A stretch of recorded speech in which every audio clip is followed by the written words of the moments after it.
Hola, quienes les hablan, la doctora Ofelia Ruiz y el doctor Adolfo Ruiz, le damos la más cordial bienvenida al módulo 1 del curso ABA Básico. Ambos somos Máster ABA a través de una certificación emitida por la institución ABA España, la cual es reconocida a su vez por el Buró, que es el ente internacional encargado de la certificación, supervisión y seguimiento de los análisis de conducta. De hecho, ambos, el doctor Adolfo Ruiz y mi persona, estamos próximos a aplicar el examen para certificarnos BCBA. El Buró BACB, Behavior Analytics Certification Board, Buró Certificante de los Analistas de Conducta, otorga diferentes certificados, como lo son el RBT a nivel técnico, quienes se encargan de aplicar directamente las intervenciones en análisis conductual, el BCABA a nivel profesional medio, quien se encarga de acompañar a los RBT y son a su vez supervisados por los BCBA, que es el siguiente certificado a nivel de educación superior, quienes supervisan y diseñan todo el trabajo aplicado por el BCABA y los RBT. Por último está el BCBAD, que es un certificado a nivel de doctorado con trabajos publicados en el área dedicados no solo a la supervisión, sino también a la investigación en el campo del análisis conductual. Creemos que antes de aprender los principios y estrategias específicas para analizar y modificar la conducta relacionadas con el principio del reforzamiento, como lo veremos en este curso ABA básico, ustedes como estudiantes del análisis aplicado de la conducta deberían familiarizarse con las bases conceptuales y científicas de esta disciplina para comprender la naturaleza, alcance y el gran potencial del ABA, pues entonces es imprescindible conocer y valorar sus principios científicos y filosóficos, asimismo como sus conceptos básicos, que podrán contribuir a que el estudio en profundidad del análisis de la conducta sea más efectivo. La modificación de conducta o análisis aplicado de la conducta, ABA, por sus siglas en inglés, Analyze Behavior Applied, ha crecido notablemente en los últimos años a nivel mundial. Cada vez más personas usan procedimientos analíticos conductuales en muy diversas áreas. Ayudar a personas con trastornos del espectro autista a adquirir habilidades que le permitan tener vidas más productivas. Mejorar las dificultades de aprendizaje y los problemas de conducta en la población infantil. Facilitar que padres, educadores y profesionales de la salud traten de forma más efectiva a las personas a las que cuidan y sirven. Ayudar a mantener estilos de vida saludables y fomentar la productividad en el trabajo, potenciando el éxito en el mundo empresarial. Estos son solo algunos ejemplos de los diversos ámbitos en los que los procedimientos analíticos conductuales han sido aplicados satisfactoriamente.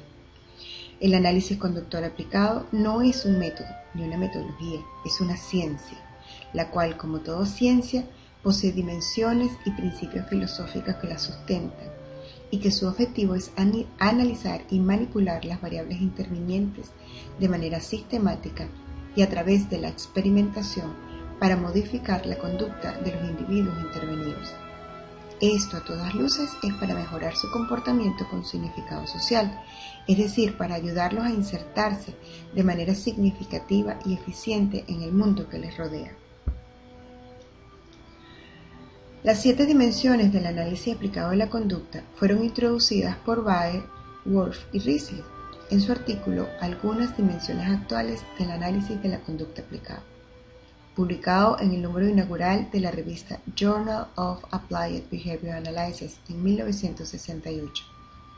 Estas dimensiones describen las características fundamentales de cualquier buena intervención aplicada, distinguiendo cuidadosamente la aplicación del análisis experimental o conceptual de la conducta.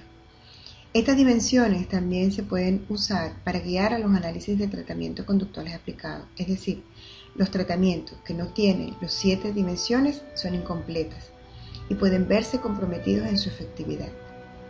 Byers y colaboradores determinaron que esta ciencia poseía como dimensiones el ser efectiva, el ser conductual, el ser aplicada y tecnológica, así como conceptual, analítica y generalizable. El ser conductual significa que está basado en la definición operante de la conducta. Esto es que podamos describir la topográficamente y que a su vez sea observable y medible o cuantificable. Al ser esta ciencia aplicada, guarda relación con su significado social, es decir, que para individuos dicha conducta tenga relevancia e importancia para su interrelación con quienes le rodean. Así vemos como en muchas oportunidades que se realiza una intervención de la conducta, tengan prioridad las conductas verbales de autonomía e interacción social por encima de las conductas esperadas para niveles académicos determinados, como lectura, escritura y conocimientos matemáticos. Al ser tecnológica, especifica que ésta se rige por procedimientos técnicos, metodológicos y procedimentales claros y detallados, que puedan ser replicables en un sinnúmero de veces en el mismo individuo o en otros cuyos requerimientos de intervención sean similares.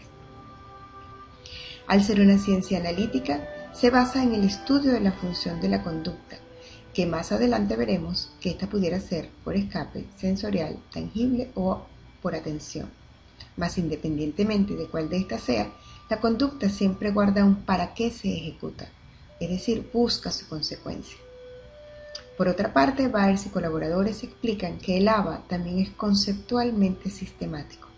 Esto es el estar basado en el campo del análisis del comportamiento aplicado. Probablemente avanzará mejor si las descripciones de sus procedimientos no son solo tecnológicos, sino que también buscan la relevancia del principio. La descripción total de una intervención es adecuada si permite una replicación exitosa. Esto puede tener el efecto de convertir una tecnología en una disciplina en lugar de una colección de trucos. También, para estos autores, ABA es eficaz o efectiva, es decir, basa sus principios en el hecho de que si la aplicación de técnicas de comportamiento no producen efectos lo suficientemente grandes como para tener un valor práctico, entonces la aplicación ha fallado. En la aplicación, la importancia teórica de una variable generalmente no está en cuestión. Su importancia, su práctica, se basa específicamente en su poder para alterar el comportamiento lo suficiente como para ser socialmente importante. Por último, el ABA es generalizable, pues su fin último es que un cambio de comportamiento sea duradero en el tiempo, es decir, que aparezca en una variedad de entornos posibles y se extienda a una variedad de comportamientos relacionados. Por lo tanto, la mejora de la articulación en un entorno clínico demostrará tener generalidad si persiste en el futuro después de que finalicen las visitas a la terapia.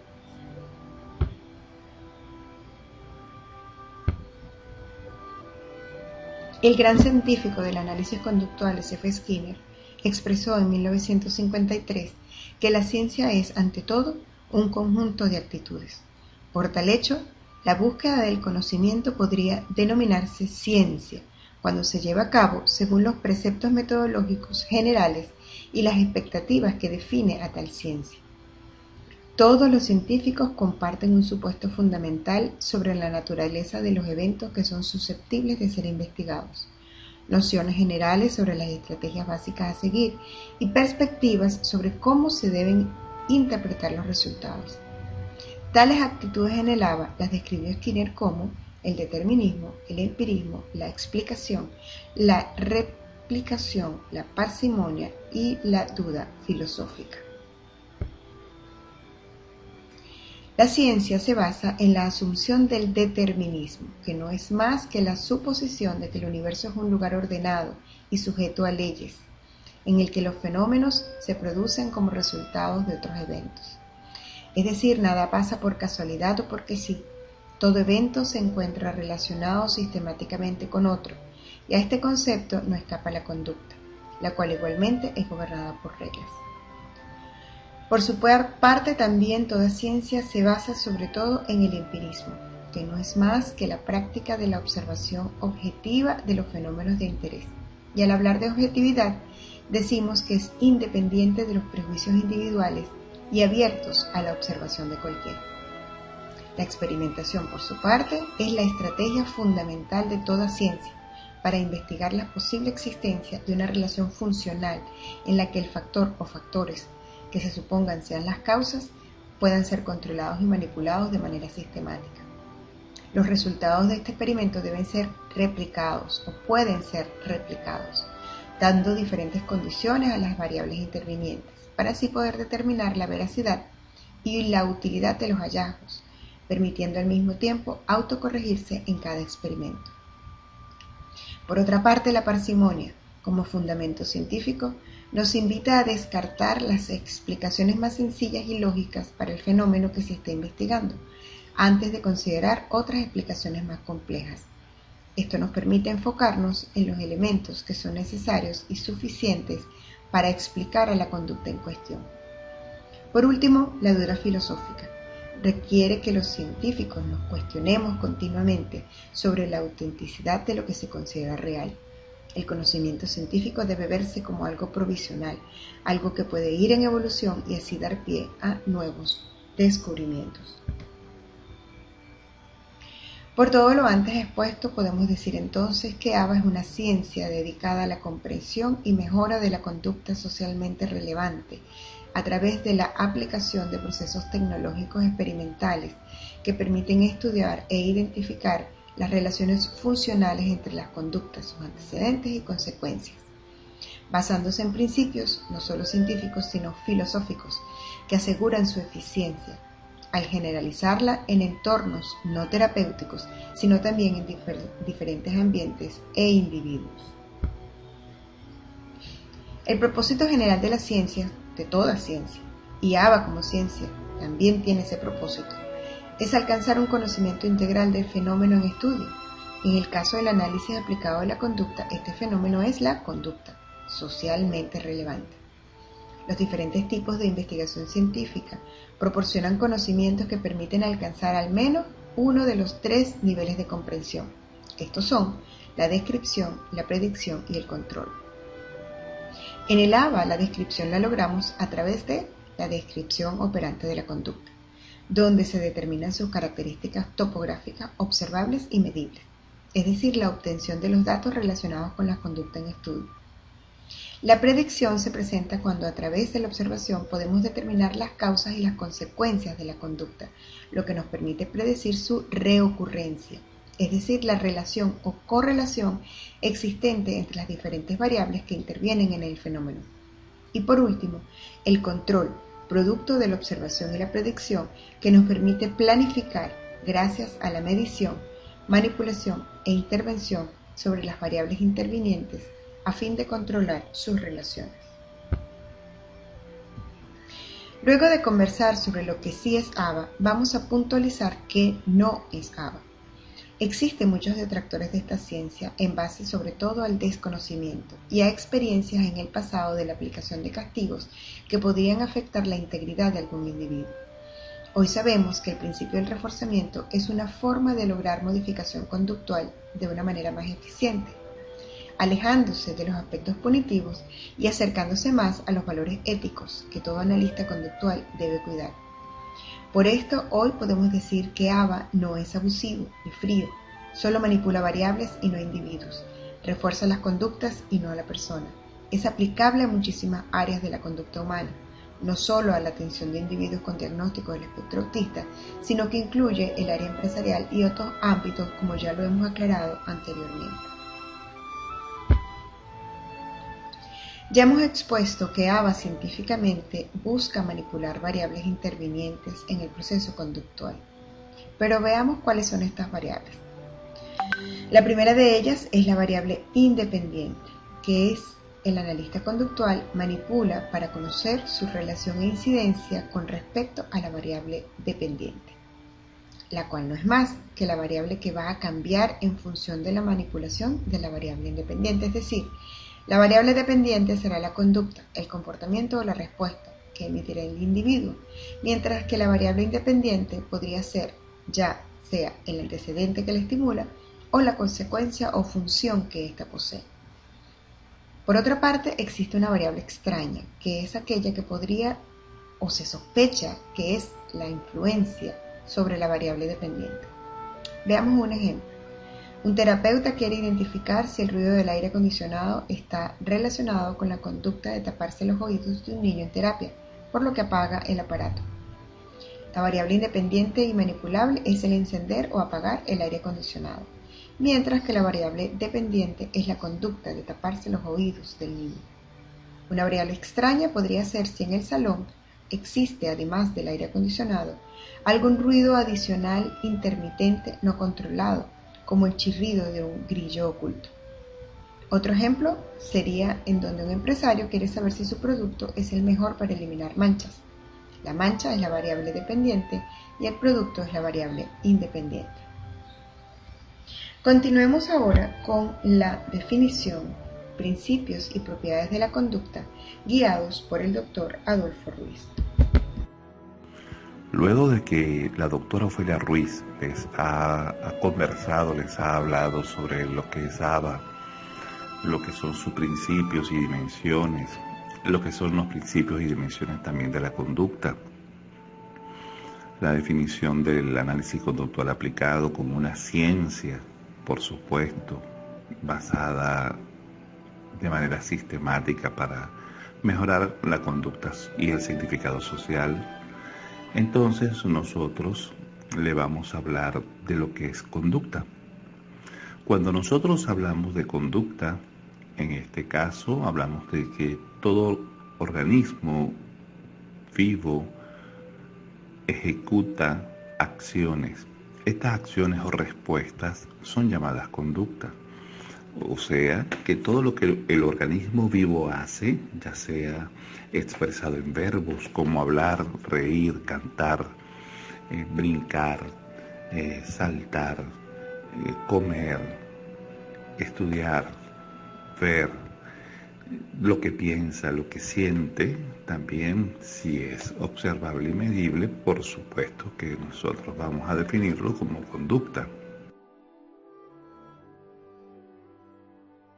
Cuando hablamos sobre la definición de conductismo, es importante mencionar grandes figuras como Iván Pavlov, quien nos hace referencia al condicionamiento respondiente.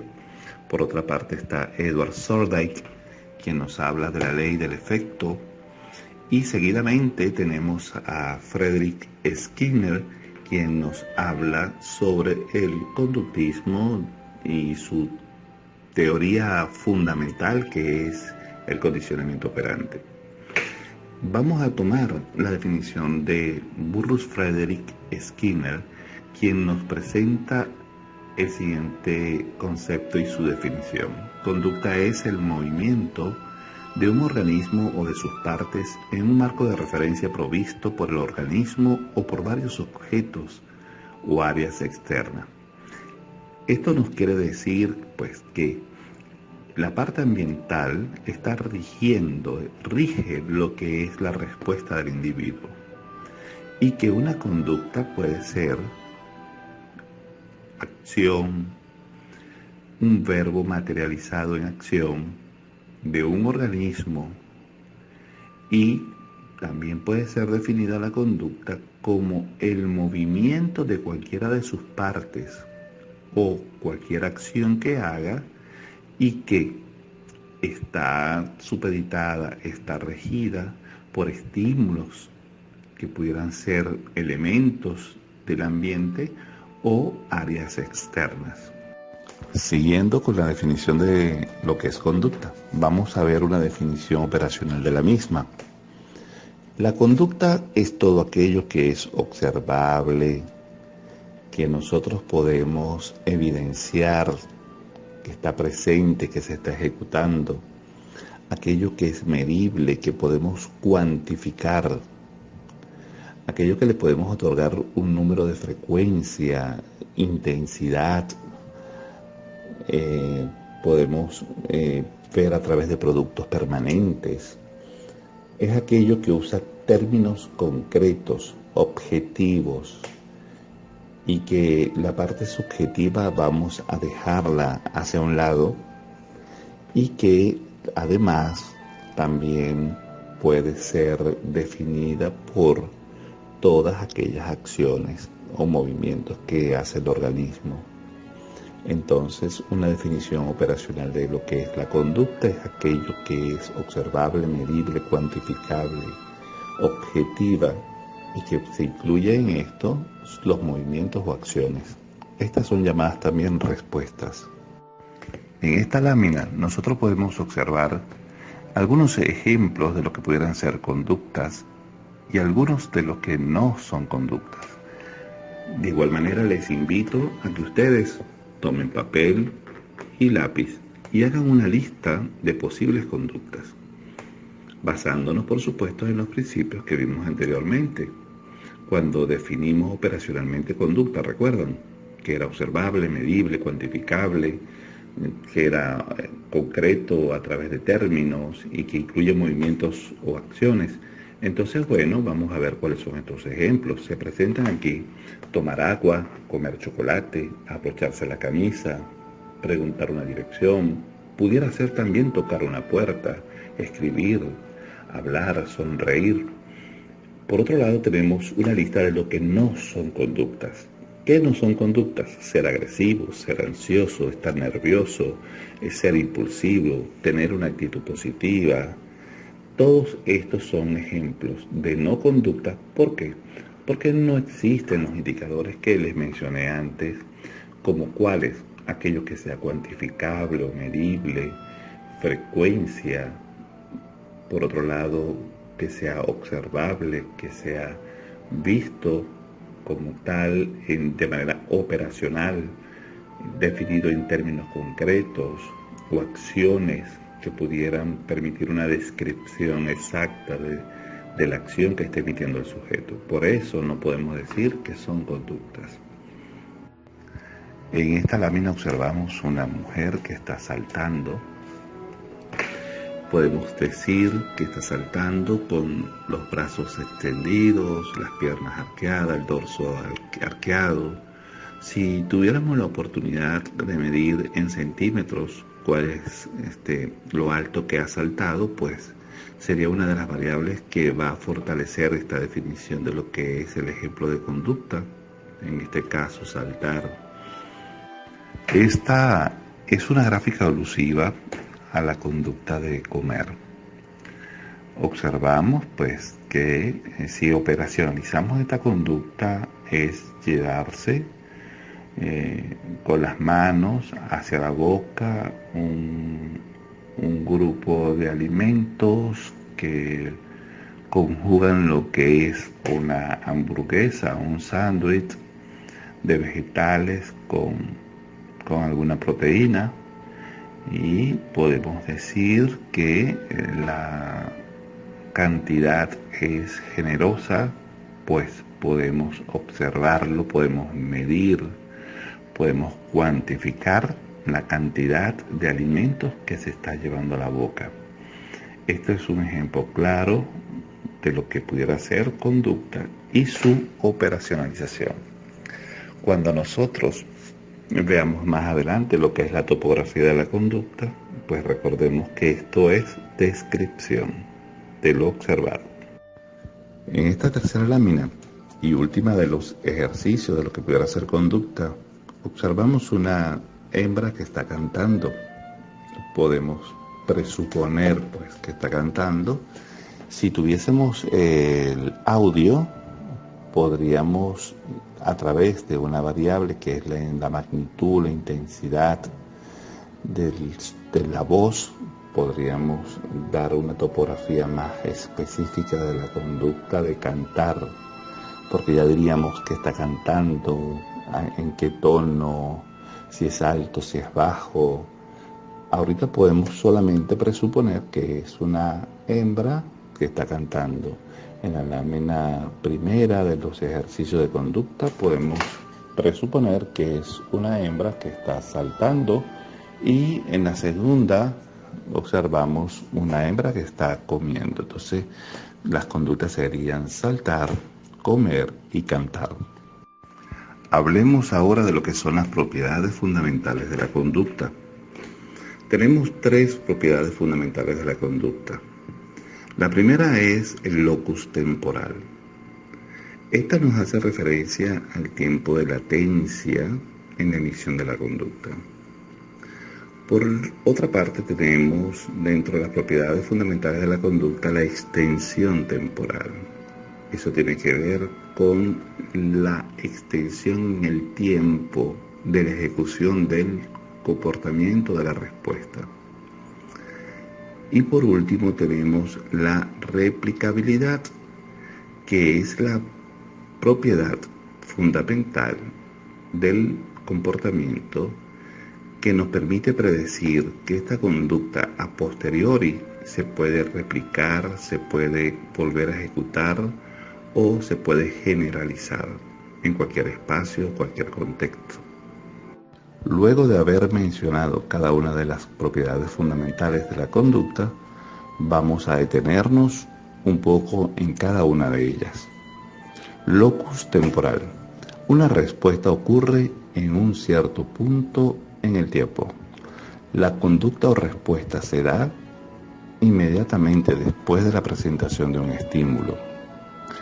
Indistintamente de que estemos hablando de un condicionamiento clásico o un condicionamiento operante, en este caso que nosotros nos basamos en la triple relación de contingencia, en ambas situaciones vamos a observar la contingencia del comportamiento o respuesta posteriori a la presentación del estímulo.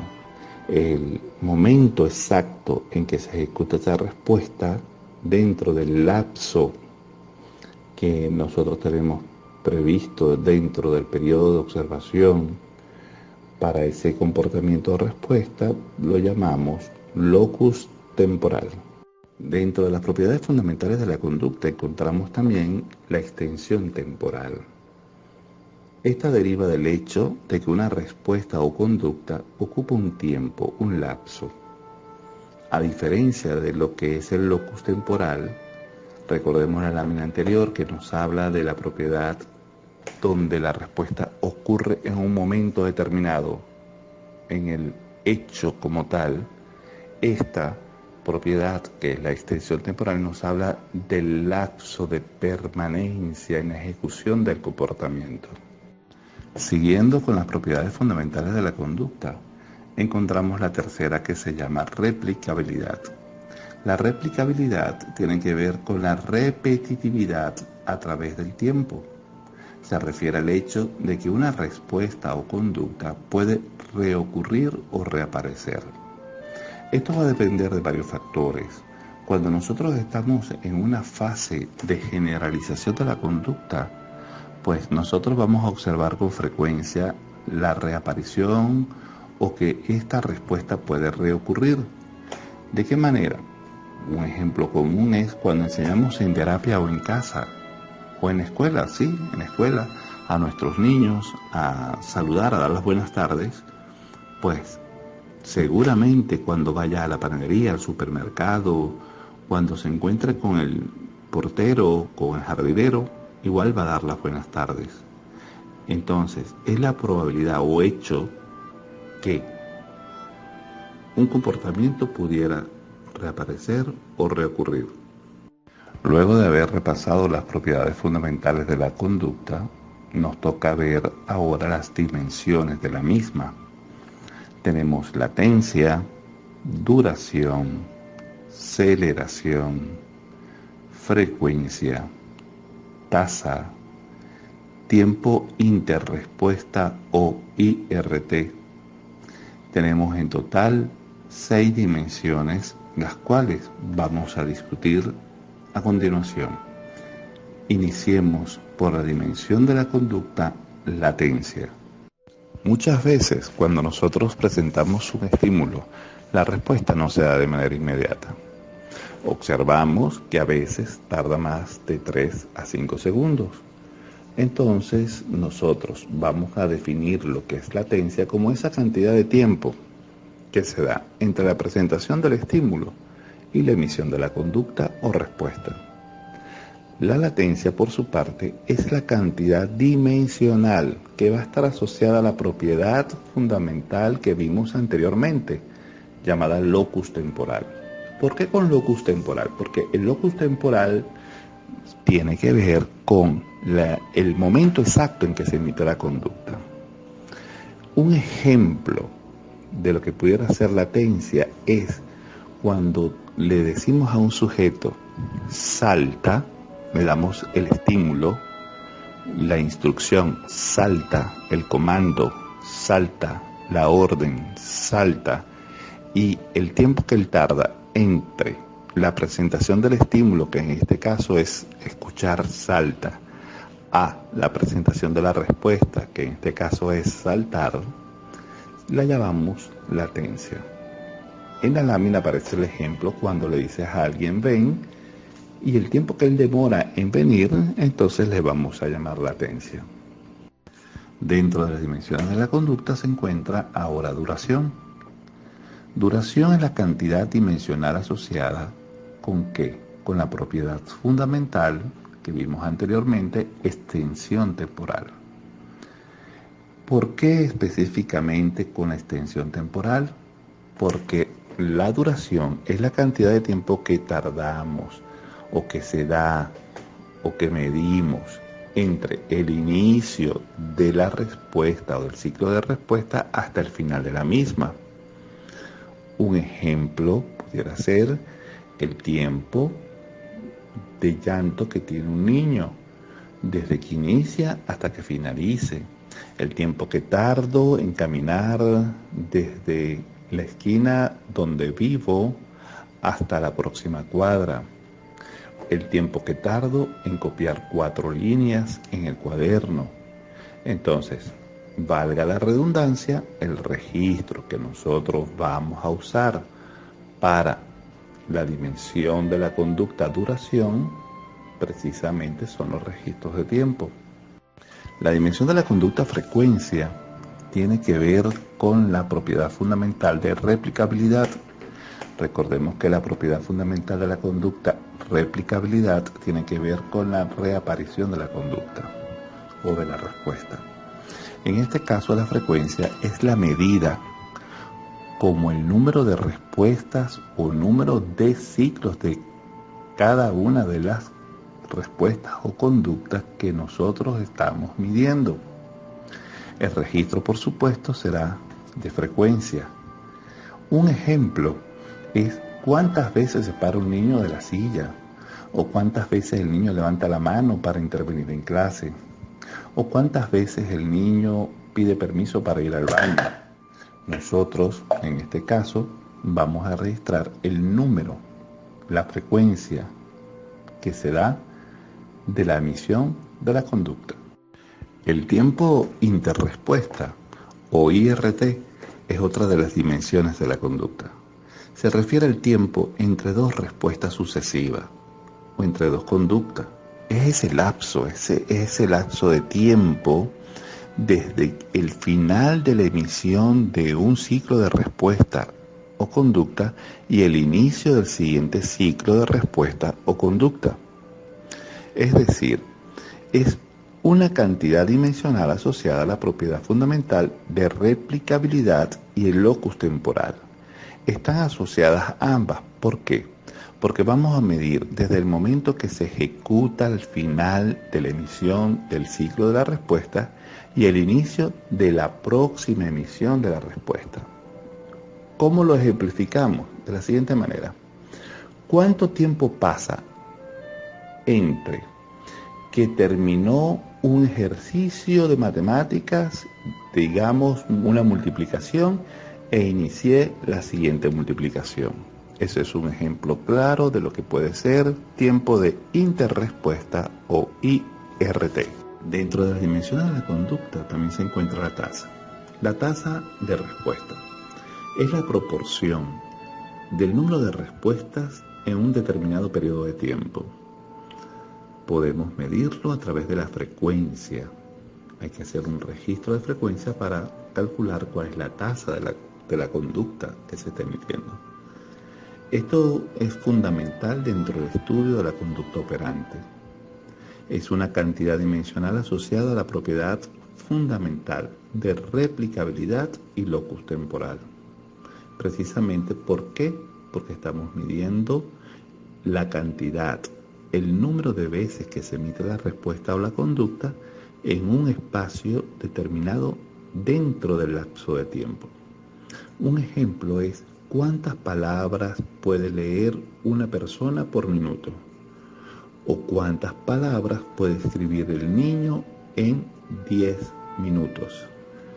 Estos son ejemplos claros de lo que es la tasa como dimensión de la conducta. La dimensión aceleración refiere al cambio de una de las otras cantidades dimensionales que ya hemos visto anteriormente durante un lapso de tiempo. Cuando hablamos de las cantidades dimensionales estamos hablando de tasa. Es una cantidad dimensional asociada a la propiedad fundamental de replicabilidad y locus temporal. ¿Por qué asociamos aquí estas dos propiedades? Porque la replicabilidad tiene que ver con la tasa o la cantidad de ejecución de una conducta o respuesta, y como la aceleración tiene que ver durante un lapso de tiempo, entonces hablamos de los momentos dentro del locus temporal, momentos en que se ejecuta la conducta durante un lapso de tiempo. Esta la podemos ver de dos formas, a través de la aceleración o incremento y la desaceleración o desvanecimiento en la presentación de la emisión de la conducta. Ahora observamos unas gráficas que nos ilustran cómo se puede dar la aceleración. La aceleración se puede dar de dos formas, a través de la aceleración o la desaceleración. Cuando vemos la gráfica de la izquierda que corresponde a la aceleración, iniciamos con una línea base con un registro de frecuencia bajo.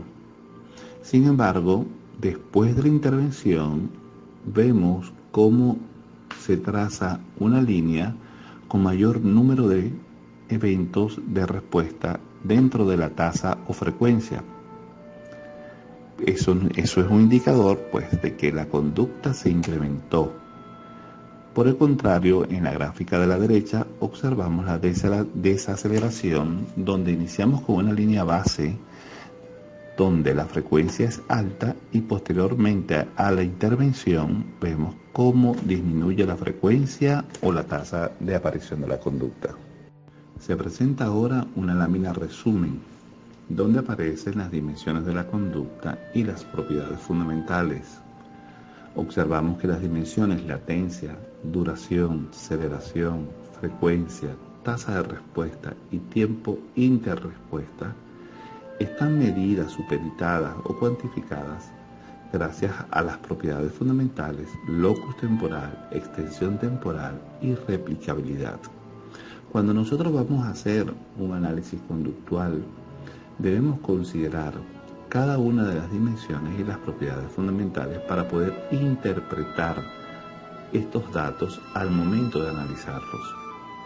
Nosotros vamos a cuidar de que para algunas de las dimensiones se van a trabajar con una sola propiedad fundamental. Sin embargo, hay otras dimensiones que trabajan con dos propiedades fundamentales de la conducta. Les invito a hacer un repaso de cuáles son estas dimensiones de la conducta que trabajan con dos propiedades fundamentales. Pues, como les dije anteriormente, esto nos va a facilitar el análisis al momento de hacer el estudio de cada una de las conductas que estemos manejando.